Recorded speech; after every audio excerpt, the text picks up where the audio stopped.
नमस्कार दोस्तों, हिंदू धर्म में आप लोगों का बहुत बहुत स्वागत है। आज मैं आप लोगों को जन्माष्टमी की व्रत कथा सुनाऊंगी। हिंदू धर्म में जन्माष्टमी पर्व का विशेष महत्व है।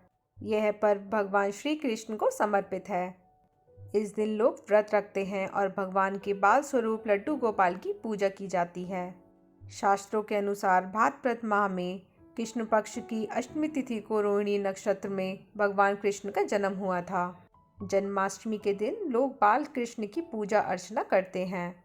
पूजा के दौरान कृष्ण की जन्म कथा सुनना भी शुभ फलदायी माना जाता है। द्वापर युग में भोजवंशी राजा उग्रसेन का मथुरा में शासन हुआ करता था। वह बड़े ही दयावान राजा थे और प्रजा भी उनका काफी आदर करती थी। लेकिन उनका पुत्र कंस बहुत ही अत्याचारी था और प्रजा को आए दिन कष्ट देता रहता था।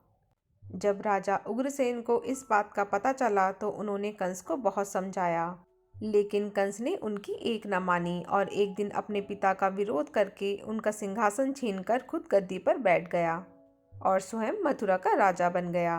कंस की एक बहन थी देवकी, जिसका विवाह वसुदेव नामक यदुवंशी सरदार से हुआ था। कंस अपनी बहन देवकी को बहुत मानता था, साथ ही दोनों बहन भाई में बहुत प्यार था।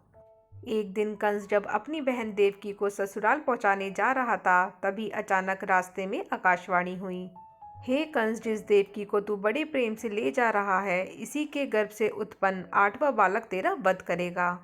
यह सुनकर कंस विचलित हो गया और उसने वसुदेव को मारने का प्लान बना लिया। तब देवकी ने कंस से विनती करते हुए कहा, मेरे गर्भ से जो संतान होगी उसे मैं तुम्हारे सामने ला दूंगी। तुम उसको वध कर देना, लेकिन वसुदेव को छोड़ दो। कंस ने देवकी की बात मान ली, लेकिन उसने वसुदेव और देवकी को उसके कारागृह में डाल दिया। वसुदेव देवकी की 7 संतानें हुईं और 7 को जन्म लेते ही कंस ने मार डाला। अब बारी थी 8वां बच्चा होने की। कंस ने इस दौरान कारागार में वसुदेव देवकी पर और कड़े पहरेदार बिठा दिए। वहीं देवकी के साथ नंद की पत्नी यशोदा को भी बच्चा होने वाला था। उन्होंने वसुदेव देवकी के ऊपर अत्याचार को देखते हुए 8वें बच्चे की रक्षा का उपाय रचा।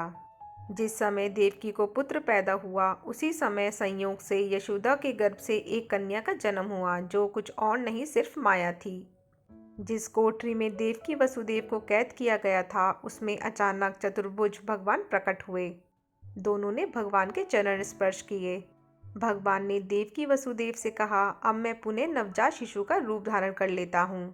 साथ ही तुम मुझे इसी समय नंद जी के घर वृंदावन में ले जाओ और उनके यहाँ जिस कन्या ने जन्म लिया है उसे लाकर कंस को सौंप दो।